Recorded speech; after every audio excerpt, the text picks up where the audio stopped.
Hey, what's going on, everyone? So I just left the theater and I saw the Book of Clarence.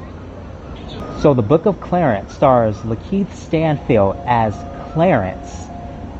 I guess you can call him the protagonist of this story, although I don't think so. And the film was directed by James Samuel. So the Book of Clarence takes place in Jerusalem in the story of Jesus Christ. So obviously this is going to be a Christian story, but obviously since this is a Christian story about Jesus Christ, this will make a lot of people feel uncomfortable, and I think James Samuel was intentionally going with that. So this film is divided into three sections. The first section is the 13th Apostle, which Clarence devises a plot to become Jesus' 13th apostle to get himself out of trouble and also to impress the love of his life, Verena. And you'll see that Verena is actually the main reason why Clarence is doing what he's doing in the film itself. And then we have the second act, which is the new Messiah, where Clarence decides to go out on his own to become a Messiah in himself. And remember why I said I'm not so sure why that Clarence is a protagonist? This is the reason why.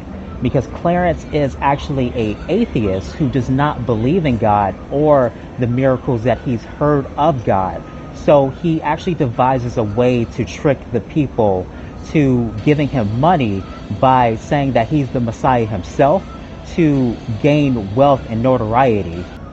The story obviously has a all-black cast to it, and James was trying to tell something with that.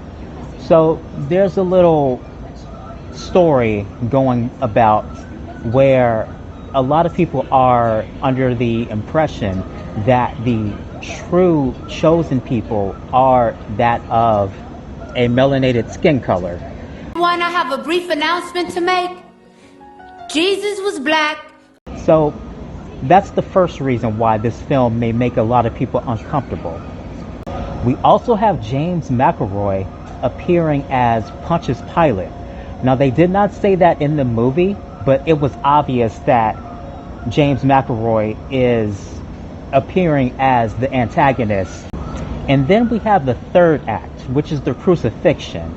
Now there's a little key point in this chapter that's really going to make a lot of people uncomfortable, because the main undertone of the story is James Samuel was going for Jesus had these intricate tellings of not just one story, but many stories that kind of made up to be his legend, which I think is blasphemic in itself.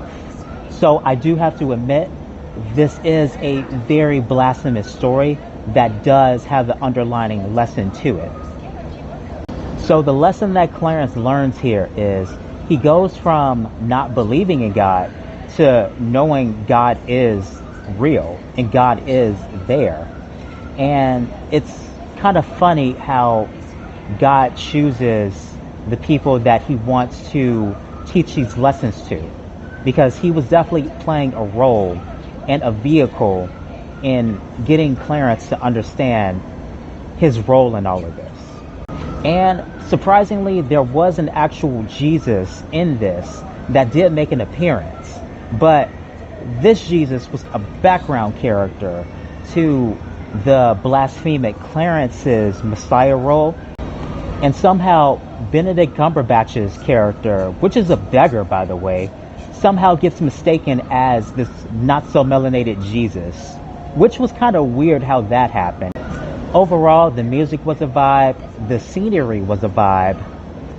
I'm going to give this film a 5 out of 10.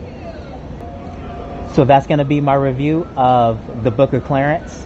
I'll catch y'all in the next film review. Take care.